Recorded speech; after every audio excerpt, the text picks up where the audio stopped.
Dear Brady, you deserve better, so I'm going away. I don't think I'm a bad person, but I am a bad mother. You're better off without me. Ask the others. I know you'll be loved and looked after. Love, Trudy. P.S. This isn't your fault, it's mine. Goodbye. So, welcome to episode 23 of Conversation on Eagle Mountain, a podcast about the tribe. I'm your host, Lance, and joining me on the panel today is Liz. Hello. Hill. Hey. And Sabine. Hi. With episode notes done by Matt, Catha, and myself. So, episode 23, the screenplay was done by Mike Kenny. It was directed by Lawrence Wilson, and the episode synopsis will be read out by Sabine. Fed up with the tribe, Trudy and Dal depart the mall, leaving only a note behind. Meanwhile, with his eyes on Tyson, Lex confides in Ryan that he's lost interest in Sandra. Elsewhere, Dal and Trudy come upon a friendly group of nomads who've offered their camp as a new home to the disgruntled travelers. Back at the mall rat's taken a new member after he's caught rooting through Lex's bags. So episode 23 kicks off against a backdrop of memories of the birth. Trudy and Dal proceed to head out of the city, and it's during this time that we discover even more of Dal's talents, including his ability to forage and his promises to teach Trudy how to fish. From Dr. Dal to Carpenter Dal and now to Farmer Dal. Does Dal's extensive range of abilities surprise anyone at all? It kind of made me think of episode 1, when Dal and Amber are prepared to go live off the land, get out of the city as quickly as they can. And it just made me think that he might have prepared for that with Amber back then. And yeah, I thought that's how he knew some of the things he did. Probably read some stuff about it. Oh yeah, that's a good point. I thought it was interesting because it put in Dal into a different context. And when he first mentions wanting to live in the wild, the way Amber responds to him, she kind of talks to him like he's just a city kid with, ideas of grandeur that, he really couldn't live up to. Like, he's not actually prepared for what it would take to live out in the wilderness. And he doesn't really argue the point with her. And yet here you see him and you realize, no, he was quite prepared to live out there. And Amber shouldn't have, cut him short on that because he clearly can do it. And it also makes him more of a Renaissance man. Like, at this point, I was like, geez, Dal, what didn't your parents teach you? Like, he's one of the most capable kids in the entire mall. Whenever a problem comes up, here's Dal to the rescue in such a pragmatic, practical way. I'm like, is there anything he can't do except, get a girl? I almost wonder if he was like homeschooled almost, but no, he met Amber at school, didn't he? I don't know. Yeah, and both his parents were doctors, so they didn't have time to homeschool him. Exactly, he wouldn't have been, but he could have gone to like homeschool, like pod thing. Like maybe there was someone in the neighborhood who taught a bunch of kids, like Amber. In a little, maybe it was Amber. I don't know, but I do want to know, like, did Dal's parents have a doomsday bunker? Even like, it seems like he's got all of that stuff. It kind of makes me think because he mentions both his parents were doctors, so they must have learned about the virus and how scary that was going to be as one of the first people. Maybe. And I can see them having thought to let Dal dive into information that might be useful for him in the future. Yeah. I just think it's nice how clearly they spent a lot of time together as a family. When you think about his parents' profession, you wouldn't think they'd have that much time. But everything we've seen from Dal, their family was a very strong unit. They spent a lot of time together.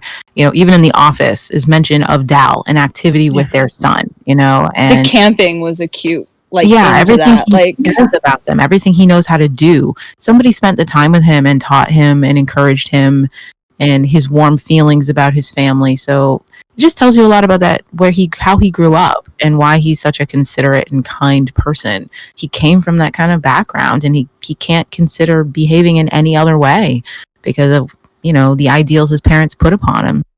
So it's a really cool character moment. Just, who is Dal? Where did Dal come from? What was his home life like? And it was a good one. He had a good home life, unlike most of the characters. The virus really screwed Dal. Yeah, right? He didn't hate his mom and dad. He was going to grow up to be healthy and well-adjusted. We're here. Is that all? My feet are killing me. We need to push on after eating. This place isn't safe. I've never felt safe. Well, you're more likely to feel it out here than in the city. Somewhere you can grow food, keep animals. Somewhere you don't always have to watch your back. Well, where do you think? I don't know. It will be there somewhere.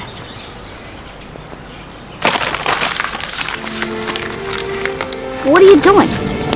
Well, if we're looking for a new world, we don't really need a map of the old one, do we? That's the spirit. Let's scramble those duck eggs. So as Trudy and Dal leave the city far behind, Trudy appears the most assertive and calm that we've seen her so far. What do you think of her newfound attitude? I wasn't surprised. No. For her, the mall has been a very stifling place. She's been very trapped from the moment Bray brought her there. She didn't feel welcomed from the moment she got there. And it's, for her in this moment, the mall has just been an oppression. All these bad things have happened to her since she's been there, and she didn't have any real connections. And the one person she was close to, that connection frayed as soon as they got to the mall. So, yeah, I would be really happy to get the frick out of there, too. It also helps, I think, with her postpartum depression. She's outside. She's away from the child. She's got a chance to change her clothes and take care of herself for a little bit. And that can do wonders for your mental well-being. Mm-hmm. She's off. It's like just going out with your friends for a little while, getting out of the house, and suddenly you feel so much better, and so yeah, this just seems like a very normal reaction for her. Yeah, she's finally getting that little bit of respite, she's free for a moment, away from all the burdens she's had to carry since the virus hit, and, well, having been a pregnant teen during the apocalypse. So for that moment, she's finally out there. She's finally free to learn who she is as a person now. It was very symbolic when she burnt the map. I don't know. The burning of the map I get why she did it, but it kind of annoyed me. Like, I give it to Dal for not freaking out about that, because, Dal's very much, we can survive. I know how to do this. We have a map. It's all good. And then she, burns it. And I'm just like, no, what if we get lost, my friend? Come on. But first, he's the one that bothers to show up with a map. Yeah. That's true. It wasn't Dal's map in the first place. Good he point. Didn't need one. Help.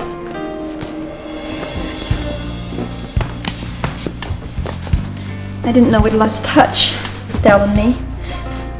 In the first few months, we were like brother and sister. He pulled me through so many times. He didn't want to come here, but I made him. And now he's gone, and I'm gonna miss him. I know. He didn't say goodbye. Didn't even leave a note. Thought I was so clever. You and me both.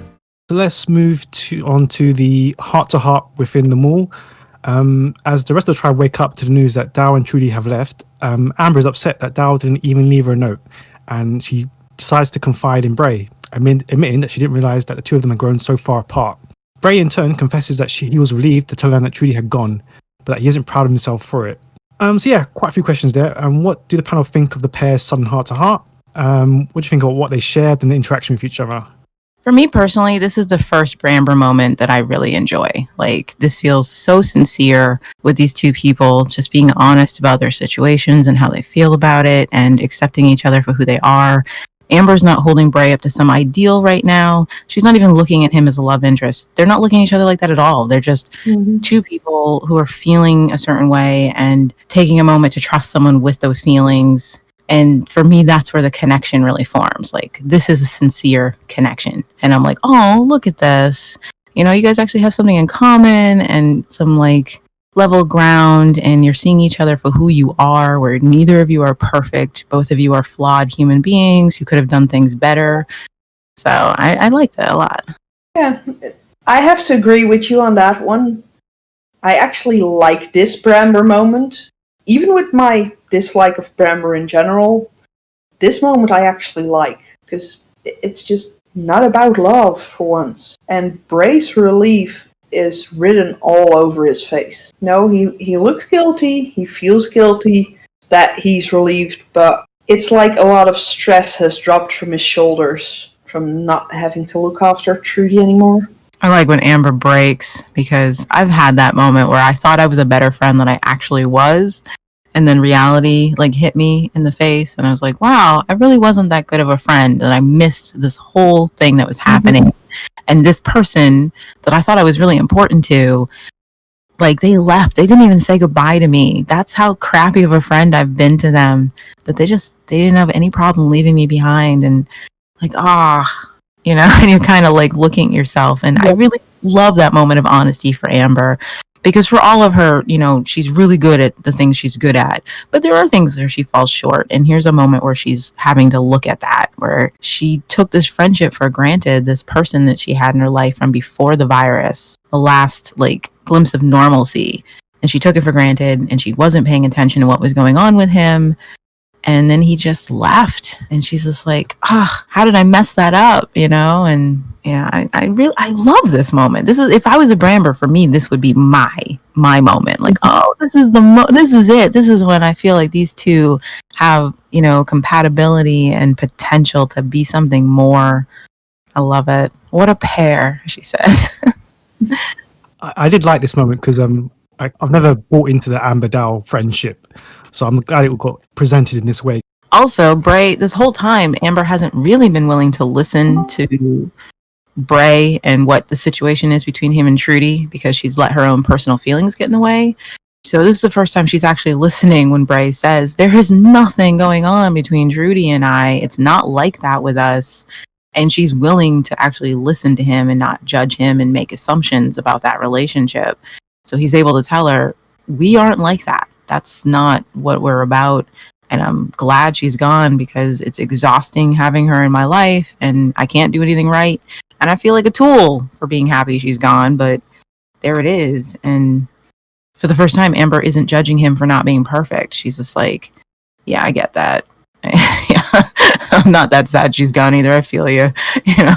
And let's not forget, Bray was the only other person besides her willing to go outside and look for them. I thought that was interesting, that it wasn't until they realized Dal was gone that suddenly there was a scramble to get up and go look for someone. Because Dal brings something to the table. Like, he's the guy who has the parents who wilderness trained him or whatever. But that's a realistic reaction. I mean, up to this point, again, I love Trudy, but up until this point, she has not been a likable character for the others to deal with. So finding out she's gone, it's more just a sigh of resignation from all of them. Like, okay. And they're just like, oh, she left Brady. Well, that's not much different, because we've been taking care of Brady anyway. But now it's a permanent situation, and they're all very quick to just, it's not that big of a deal that Trudy left. For many of them, it's just like, oh, it's one less headache. But the reality that she left her kid, you're like, okay, well, you know, we've been taking care of this kid anyway. So, but as soon as Jack's like, Dal wasn't with me, and then they realized Dal was supposed to be on guard duty, and there's only one explanation for why he's not here and why he didn't sound the alarm about Trudy leaving. And then there's this mad scramble from both Amber and Bray to go find them. Yeah. And I almost went like the awkward, like, oh, you were going to look for me, but you're going to look for Dal conversation. I wish that would have been fun. Thanks, Bray. Even Bray was like, we got to go find them, only after he found out Dal was gone too. Like, Dal's useful. We need him. This is a problem. And which was very interesting. And, but I also like the tribe's reaction to, like, why? Right. Why should we? And Lex brings up some very valid points, even though, granted, the only reason Lex doesn't want to look for him is he doesn't, you know, he doesn't like Trudy, and what's the point? But he does bring up a good point. Like, where are you going to look, Bray? Yeah. You got any great ideas, buddy? Like, where do you think they went? And yet no one consulted Taisan's magic ball. Because Tyson doesn't care either. No. Yeah, I did find the reactions to everybody to be very realistic and even still, fueled by personal feelings. Again, you have Celine, who's just disgusted, because, And relieved. in her eyes, this is the worst thing any mother could do. But that's not a surprise. We already know that's how Celine feels. And then, But Celine's relieved as well. Yeah, she gets to take care of the baby. oh yeah, she's definitely, because it's just one month. Okay, I don't have to deal with that anymore. And she also doesn't have to look at that guilt anymore. Mhm. And it's not, at this point, it isn't actually about Bray, because About she Brady. can't bear to look at Bray right now. And I do believe her feelings for Brady are completely genuine. Mhm. She can finally give this child the care she deserves, the care she should have always gotten, because Brady's early days could be very traumatizing, emotionally for a child, and cause all kinds of attachment disorders and on and on and on. But, and then Jack's face when he realizes that Dal is gone, and he's not going to come in and help him fix something. His brain kind of fries on that. He doesn't know what to do with that. Mm-hmm.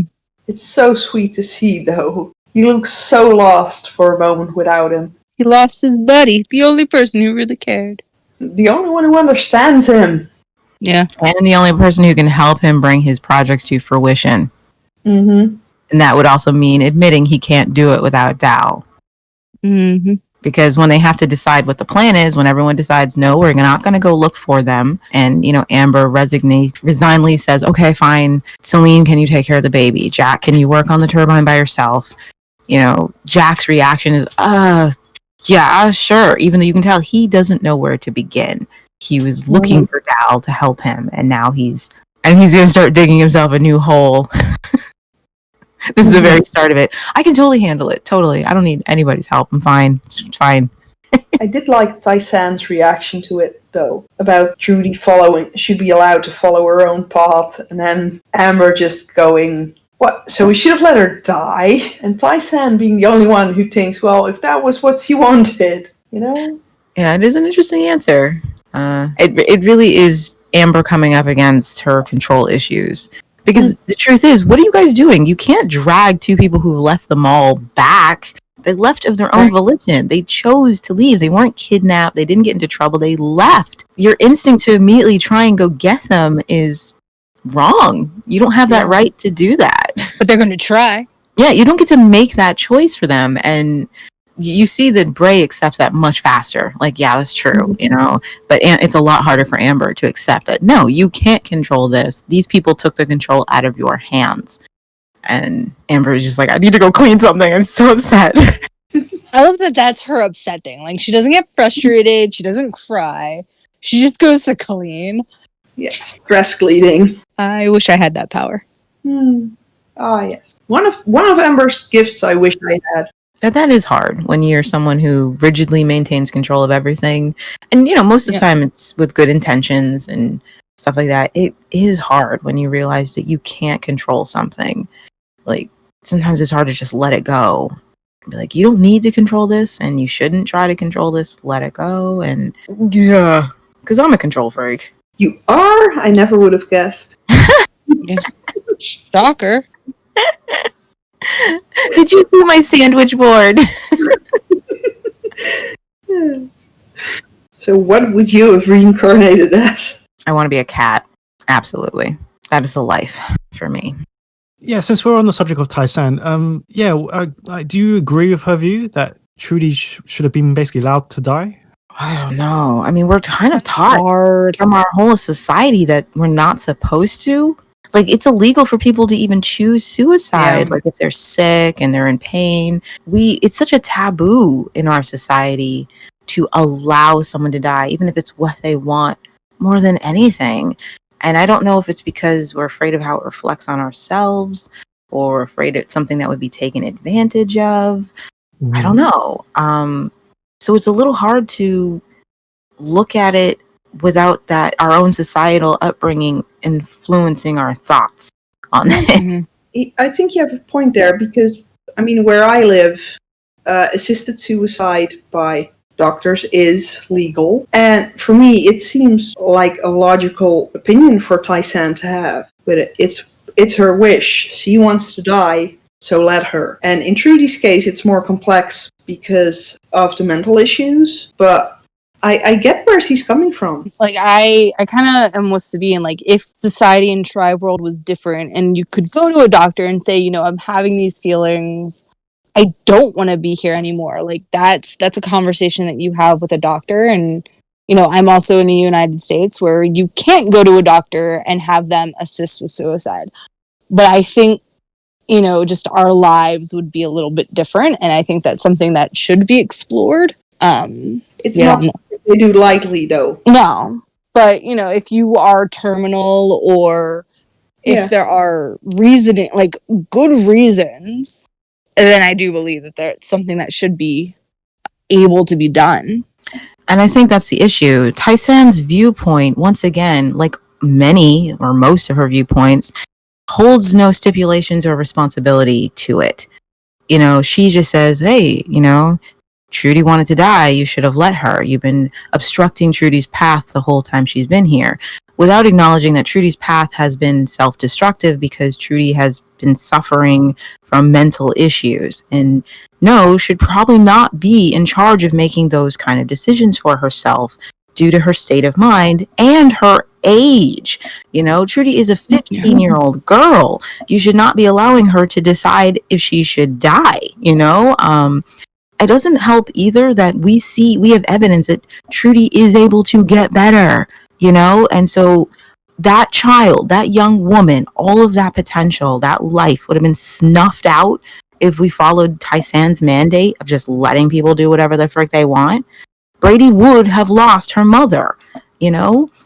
Because Trudy comes back and she's a great mother to this child, you know? And they have that, and that is irreplaceable. Sure, what did Brady lose out? Maybe 2 weeks of her mother's care. That is nothing in the scope of a lifetime. So when I look at Tyson's advice, it always comes back down to she takes no actual responsibility for these things that she says. And I can't get on board with the idea of having allowed Trudy to die. If I found her in that room, I would have been like Amber and Bray and all the others trying to save her. And no, I don't believe we were obstructing her path and we should have let her do that, because it's like, no, no, you shouldn't let a mentally ill 15-year-old make that decision. Sorry. Just not okay, Tyson. No, but it's more, I get where she's coming from with her ideas, you know?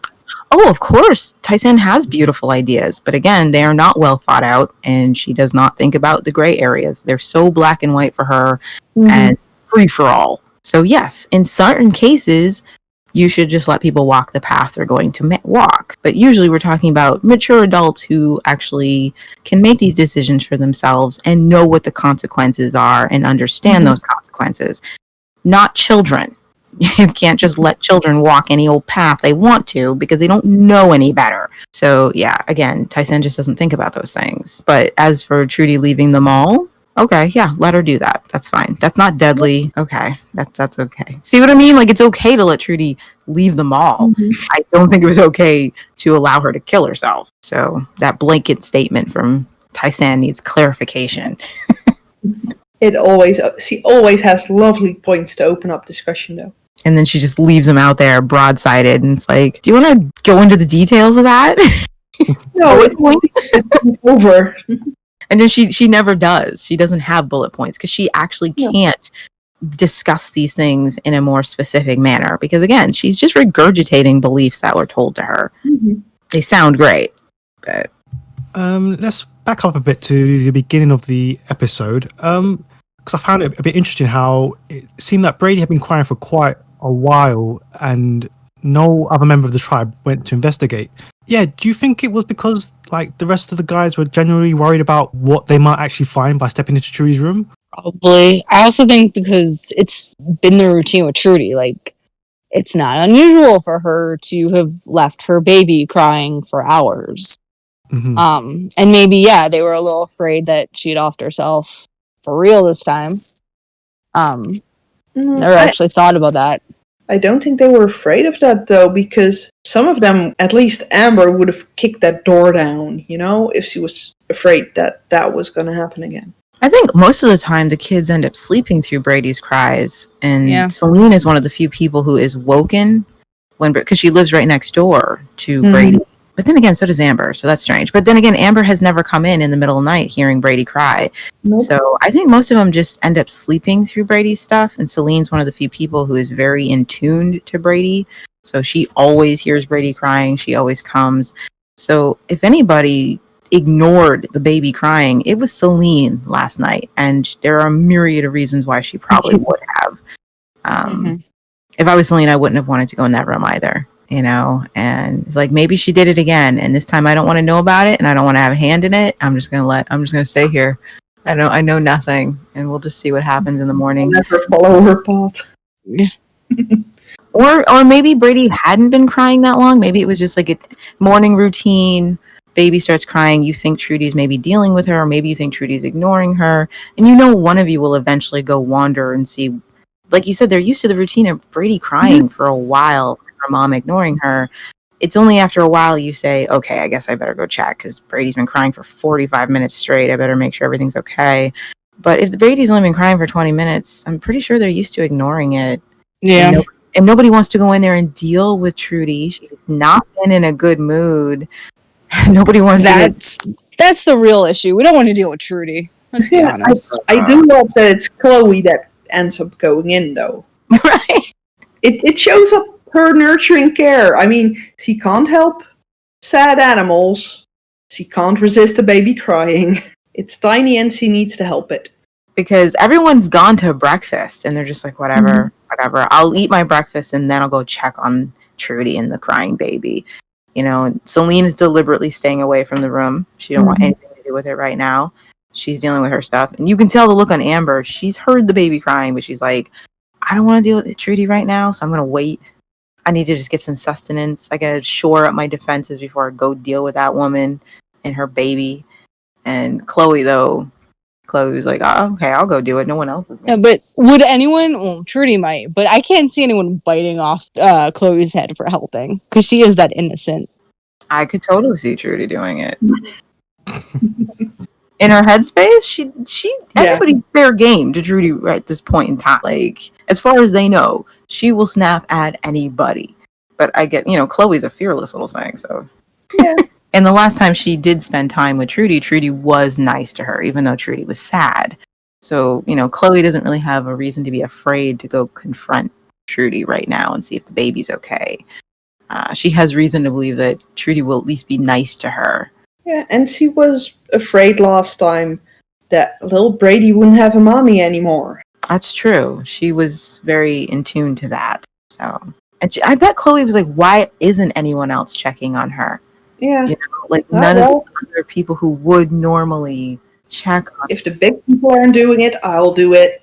And the 3 people who normally would have very personal reasons for not wanting to go deal with that right now. And Sandra is staying as far out of it as possible. She's like, I took care of the baby last time and I didn't even get a thank you. And so, right? Somebody else's job today. I got other things on my mind. That kid peed on me. So no, it felt very organic. It didn't feel forced that this was the way it was discovered, considering everything that's been going on and the way everyone would be reacting to that and how everyone would be feeling. It was a very organic setup for Chloe to find the baby in the note. What I did find interesting is that she does go to Amber, tell Amber that Trudy's gone, and hands her the note. But then does that mean Chloe could already read? I'm pretty sure. Sure. Yeah, she's old. Yeah, she can read. But they were doing such basic things with her when they were trying to teach her. Much younger to me than she really is. Let's switch to Celine for a moment and the scene at breakfast where she decided not to have any. Do you think the reasons behind that were because of the guilt she was feeling concerning Trudy, or do you think it could have been a hint to her bulimia? Or both? Possible she always had a more unhealthy relationship with food or an emotional relationship with food. A lot of people grow up that way, where food, there's an emotion attached to why they eat and what they eat and on and on. So it's not the first time we see her refuse food whenever she's upset, where she literally can't stomach any food, and then her stress takes her where she swings the other way, where she will eat everything she can get into her hands. So I think that's a very normal manifestation of someone with an unhealthy emotional dependence or relationship with food. I think she just wasn't eating because she really did feel sick to her stomach dealing with all of this stuff, all these thoughts she's having in her head. Is anyone going to find out what she did? Is Bray going to find out? Can she look at Bray? Right now she can't, because suddenly he went from being the ideal guy. She would do anything for him, and now she's literally repulsed by him because what she was willing to do to get him. And so all of her attraction for him has gone out the window. That's got to be very confusing. She has him all to herself, and suddenly she doesn't want him anymore. And there's a lot going on in her head, and there's a lot of self-hatred. She's happy that Trudy has left and finally left Brady with someone who's going to care for her. But there's also guilt that she might be partially responsible for this child losing her mom, even though she's not responsible for that. But I'm sure she feels that way. And so she's got to make it up to Brady by being the best mother ever. She holds Brady and she goes, we're going to be fine. We're going to be okay. Like, I'm going to make it up to you. I will make this perfect for you. You won't even miss your mom. You won't even remember her. You'll never know this happened to you, because I will be the best mom ever. I have to laugh that she gets Chloe and Patsy in to help her, though. Well, I think that's very normal. Trudy could have done the same thing if she'd been willing to, be nice to anybody. People were willing to help Trudy, very willing to help her. But Trudy didn't accept the help, or she was very mean to the people who were helping her, so they didn't want to. But I'm pretty sure she would have gotten the same kind of help if Trudy had been, if her personality had been more likable. Oh, I didn't mean that it was strange that she got them into it. It was more, I find it funny that she got them into it mainly because Trudy does the same thing much later when she gets back. She ends up with Patsy even being Brady's babysitter for a while. Well, of course, the reasons for that are completely different. But, with Celine, she's treating Chloe and Patsy like they have a new member of their family. This is your baby sister, and we all have to work together to take care of her and welcome her into the family, because she sees Chloe and Patsy as her children as well. And this is how you would do it, when you have more kids. This is how you get them involved in the baby's care. And she's your baby too, and that's just that desperate need to create that family unit around you. It's very important to Celine. And it distracts Patsy and Chloe from being worried about Brady. Is Brady going to be okay now that her mom left? And here's Celine reassuring her, she's going to be fine, sweetheart. We will make it up to her, and she'll never know she's missing anything. You can give me some advice on these perfumes while you're at it. Sniff that. Nights of Passion. What do you think? Very nice. Now this. Forever. And now try this. Come on, Ryan, I'm getting a crick. Bliss. Which one do you like best? I'm not sure. Neither am I. Would it help smell them again? Yes? Okay. By the way, those trousers definitely sit you. Come on, we'll start with Bliss this time. Let's flip gears a little bit and talk about Ryan's obvious distress. In a light-hearted scene, he tries to cheer up Xandra with a pair of mismatched earrings, and he's left in a rather awkward situation when he's forced to try on a new pair of jeans right in front of his crush. What do you think about Ryan's little scene there? It's so cute. It's so cute. I love that dude. Yeah, it's very sweet. This awkward is all kinds of Ryan this episode. It's a very awkward episode for him. And I love Sandra's response to that, with him being the first guy she knows that isn't eager to drop his trousers around her. Makes for a nice change. Yeah. I think it's just his face that gets me. He's just so such distress at having to change in front of her, and she's just like, "Yeah, can you smell this? Like Smell whatever. Like, She's like totally comfortable with it, and he's like, "No." And yet he still remains a perfect gentleman. Like it Right. never, you can tell it never crosses Ryan's mind that he could take advantage of this situation. Like all he's thinking is, I got to get the pants back on. Like, Yeah. you know, I'm not going to try and use this to. So there's something so sweet about that innocence, and that he genuinely just wants to be a good friend. He really does love Zandra, and what she wants matters to him, and he would do anything to make her happy. And it's quite adorable. You know, that friendship is very sweet. You wish he didn't have these unrequited feelings, but it's very sweet and innocent. A little lighthearted frothiness necessary in the episode. But there's also something kind of sad about it because, well, not sad, but I guess it's a contrast, you know, because Ryan is constantly trying to suss out whether or not he can make a move on Zandra. He won't do it if she and Lex are on the path of what they're doing. If Lex is like, she's my girl, I'm going to try, you stay away from her, Ryan will stay away from Zandra. But then, you know, so one day Lex tells him, you know, I'm not finished with Zandra, you stay away from her, don't get any ideas about her. So Ryan's like, okay, that's off the table. And then the next day he's like, Zandra and I are kaput. Like, there's nothing going on between us. I don't care. You can date her. You can marry yourself. And Ryan's confusion, is Zandra available to him or not? You know, because he starts this episode just trying to suss out the Lex and Zandra situation.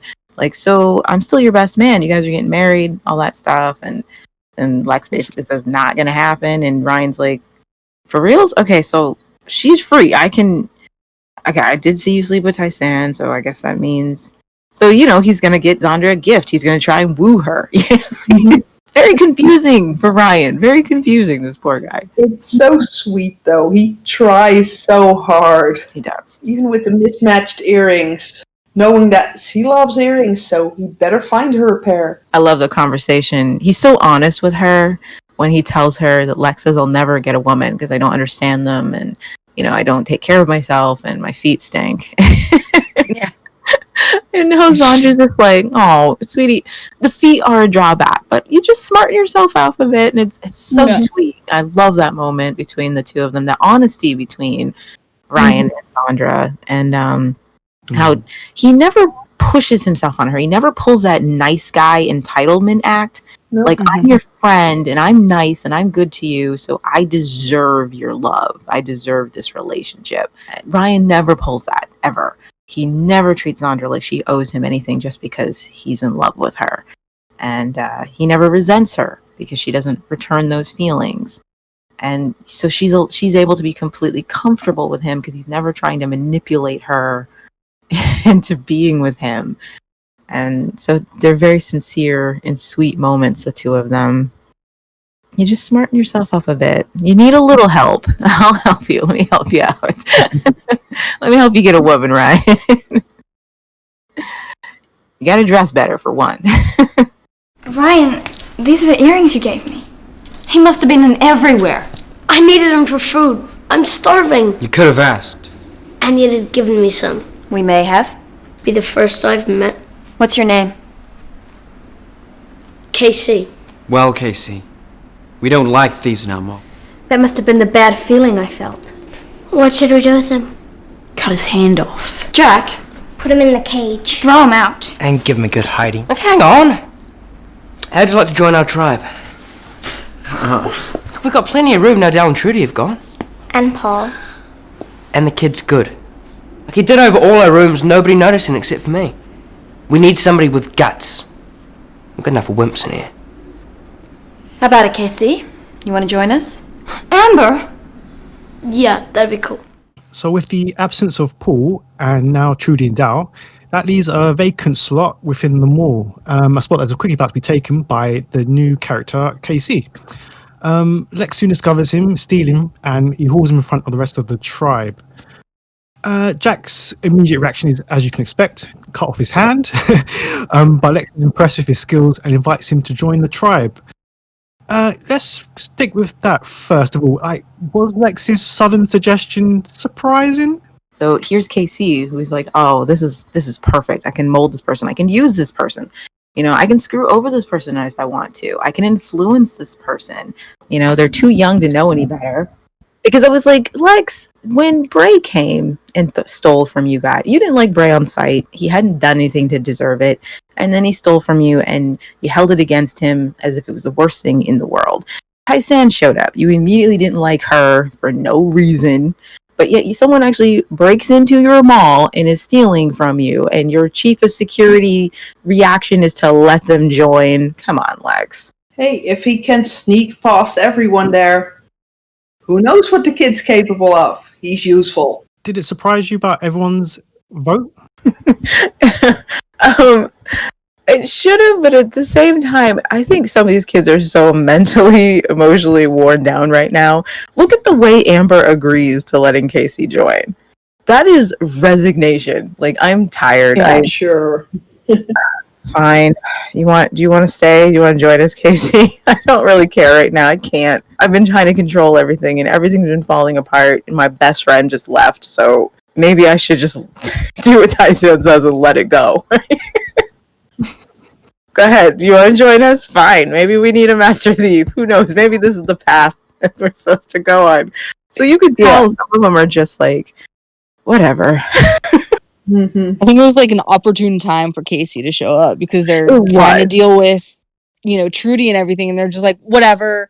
We have bigger fish to fry. Just stay out of our hair. Like, I did find it fascinating that Bray bristles against Casey so immediately. I'd never seen him bristle. I mean, it's one thing with Lex because he and Lex immediately, Lex kind of starts it. So it makes sense that they bristle against each other. They're the same age. They're peers. They're sussing each other out. But for Bray to react this way to a child... I just always thought it was because it was Lex bringing it up. Maybe. So, like... Any Lex in him. Yeah. It's like, okay, so now you have another person, things can get moved because there's two of you now instead of one. But it felt so personal with KC, though. He's able to hold his cool with Lex unless Lex pushes him. Like, Lex has to actively push Bray before he, feels like he wants to punch him. But most of the time, he's able to keep his head around Lex. And most of the time, he doesn't want to think about Lex at all. But you'll notice as time goes on, he cannot control himself around KC. KC triggers Bray. I want to know why. What it is about this kid. Who does he remind him of? He hates Casey. He hates him on sight, and it never really goes away. It's true. He always wants to take Casey and throttle him. That's Ray's first instinct. Like, he will get physical with Casey, where he would resist hitting Lex. It's very interesting. I'm like, what is it about this kid that you hate so much before he's even really done anything?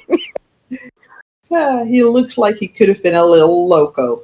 But still, he's a child. You'd think someone in Ray's position would recognize, well, he's a kid just trying to survive. Of course he's going to steal where he can. That doesn't mean he's malicious. That doesn't mean he's a bad person. But Ray immediately is like, I hate this kid. Like, did you guys encounter on the street once? Did he put rocks in your shoe, Bray? Like, seriously.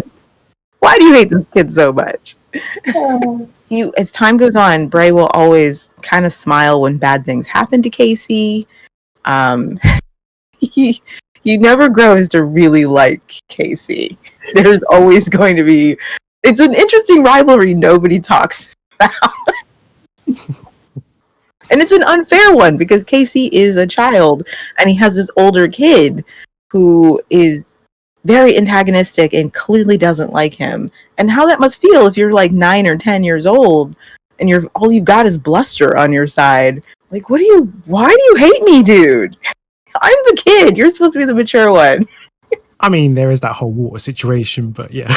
This is long before the water, though. You know what I mean? If that's how their relationship started, I'd get it. But this is how their relationship starts. And Bray hates Casey on sight. And he hates him way more than he hates other characters who deserve it more. That's all I'm just saying. I just find it going to be interesting watching this relationship unfold where Bray has less patience for Casey than he does for Lex. And that makes no sense to me whatsoever. Lex has done way more terrible things than Casey could ever dream of. And like Bray acts like he wants to kill Casey on sight most of the time. But Lex he's willing to work with. Like, I don't get it. We'll see that with someone else in the next season as well, though. I think Casey reminds Bray of a childhood friend that he just despised. Gotta be. Some hated cousin in the family or something. And Oliver. Yeah. Cousin Oliver from the Brady Bunch. That's who Casey reminds Bray of. Jack suggesting they cut off Casey's hand. I love it. What a mood he is in. I love that already very early we're seeing this like dark side of Jack that's going to come back later and much, much later. But, you know, when the things happen in season 5 and you're like, why is Jack thinking this way? Wait, it's always been there, friends. Like, this is not a new thing with Jack.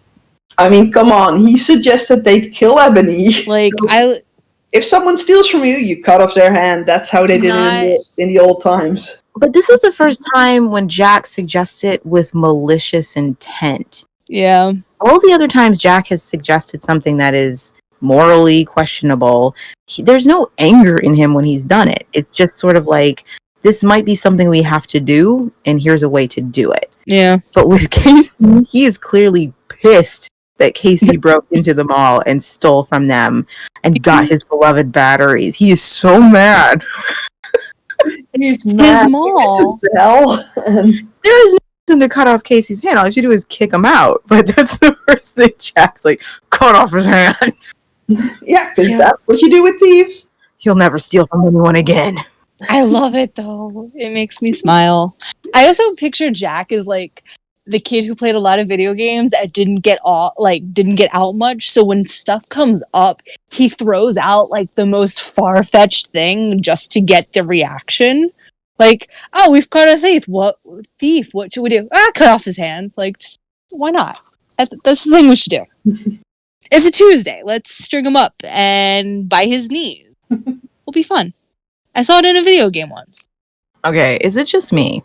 Or does Casey look like he is trying not to laugh in every single scene? Mm-hmm. Every scene, always. His scared face, I'm like, how hard are you trying not to crack up right now? What is happening? And I love Ari, but he was so young.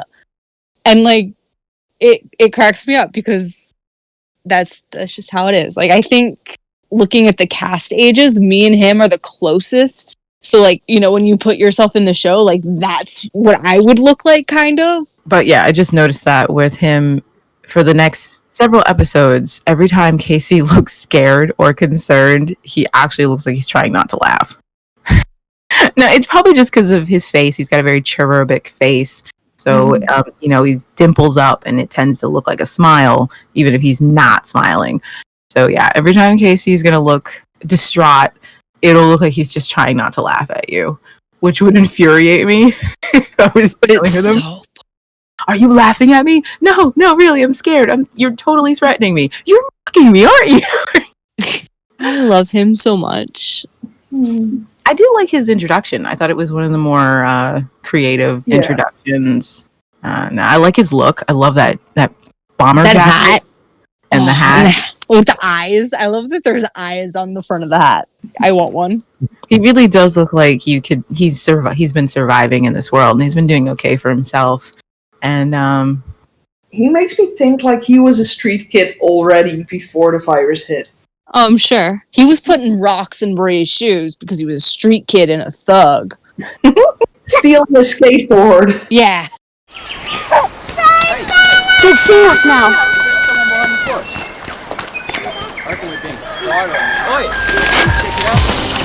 Trudy, what are you doing? I don't want to spend my life running away, Dal.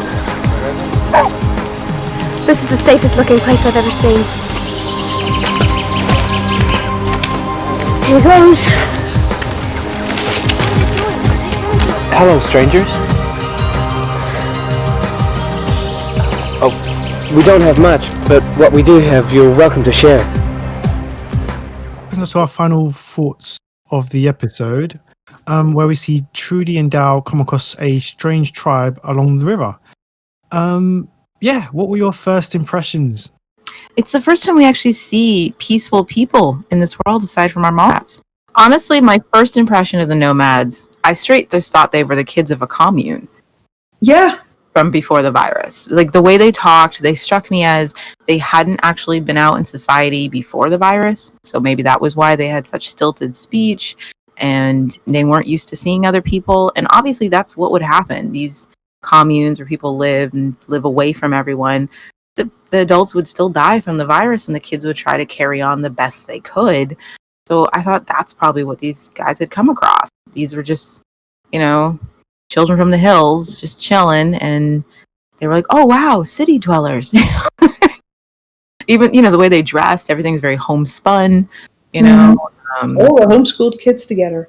Yeah, like there's probably some dark secrets in there, but for the most part I thought they were pretty harmless to and Dal. I did think there was more to them than this beautiful facade they were putting out as being so loving and caring and sharing and everything like that, because most of those communes do have a darker side. I didn't think it was going to go where it went. I was really impressed with that, but don't you dare Hill. They're a commune who ate people. Jeez. Hill, buy it. Shut up. I did have here's my thought, but I don't know like how true it was. I always kind of thought that Troy was like directed specifically in that way, because like when you're kind of approaching a skittish horse, kind of because they're horse traders. Oh, okay. Made to kind of act in that way, but I'm not sure how like true that is. But that's the impression I got. I can't be the only person who thought these people were cannibals, though. I'm just saying. Not in this episode. Yeah. It wasn't until the silly kid with that doll hands on his head. Oh, Sasha? Sasha's a creeper, man. Another reason that Troy and is it Diana or Joanna? I think it's Joanna. Susanna. I think another reason that they seem off is because they're faking. They're putting on a performance for Dal and Trudy. Because when their true colors come out, they seem far more natural. Like this is who they truly are. But with them pretending to be so very welcoming and this is what we stand for, it feels very off. Like something is not quite right. Like you just stepped into the Truman Show and you're like, who are you talking to? Are you talking to me or are you advertising to somebody else? Because it doesn't feel like you're talking to me. But when they're talking for real about how they feel, then they seem very natural. So maybe it's just because they were faking and putting on a performance to lure, these two travelers into a false sense of security. Like velociraptors. Or can I assumed they were religious nuts before we saw religious nuts on this show. Yeah, falls in with the commune. Yeah, a cult or something. Maybe a harmless one, but yeah, that's just where my brain went. They definitely weren't from society. The happy, shiny people was disturbing. Like part of me wanted to believe that it's possible. Yeah, they're not living in the city. They're away from it. But it's too much of a dream come true for Dal. Like this is exactly how he imagined it would be living out in the country, that I'm like, something can't be right about this. There's going to be a darker side to this. But I did think it was interesting how proactive Trudy is about this. Because again, yeah, like she's finally taking on choices for herself, finding the freedom of that autonomy. So she's the one who's just like, I'm sick of running. I'm sick of being scared. That is one of the most truthful statements Trudy ever makes. I am tired of I've never felt safe anywhere and I'm sick of it. And just stomping out there to face whatever might be there, And again, this is all part of Trudy's journey into stepping into her own shoes and owning who she is so that she can actually go back and take on her daughter, because she has to own herself first. So I thought that was really cool. This whole thing is about her discovering her autonomy. This whole episode's about, making some choices for herself rather than having everything forced upon her. Even, burning the map and everything. Just, she's so used to everyone else telling her what's going to happen to her and what she needs to be doing. And Dal's willing to collaborate with her. He wants to know her opinion and what she thinks. And it's forcing her to decide for herself how she wants to live, where she wants to go, what she wants to do. And it's a healthy thing for her to be going through right now. Yeah, she's finally following her own path. It's kind of like when you try to force someone to do something, it's much better to help them see why it would be the best thing for them or allow them to come to that decision on their own. I mean, we do it as parents all the time. You have to do it with kids. Either you use reverse psychology or whatever. It's easier to allow the child to come to that conclusion on their own rather than just force it on them. And then, of course, Tyson and Lex's chakra. Boy, he went one night without getting any, and he was a total pain all over again. That's funny. That's really funny to me.